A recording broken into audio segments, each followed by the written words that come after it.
Hi, this is Andrea with DocuClipper. In this video, we'll learn how to reconcile bank statements and convert the data to Excel and other accounting systems.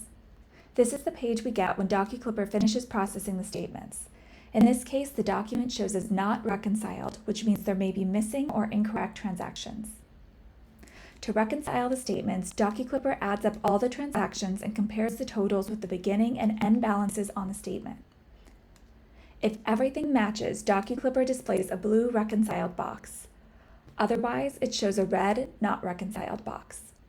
On the left-hand side, we have a table with all the transactions. We can go through the transactions until we locate the problem. In the first transaction, the date and description are correct, but the amount is wrong. Let's fix it by correcting the amount, 300 in this case.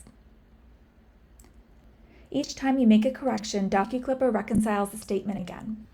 As we can see, after we correct the value, the document is reconciled. DocuClipper discards all lines that don't contain transaction data. To view them, click on Show Discarded Lines.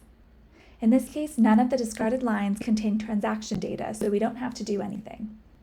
If a transaction has been discarded by mistake, you can correct the values and it will be included in the output. Lastly, you can manually add missing transactions by clicking on Add Transactions. Enter date, description, and amount, and click on Add Missing Transaction. You can select which transactions are included in the output by checking and unchecking the box in the first column of each transaction. Let's uncheck the transaction we just added so it's not included in the output. Now that the document is reconciled, we're ready to download the data.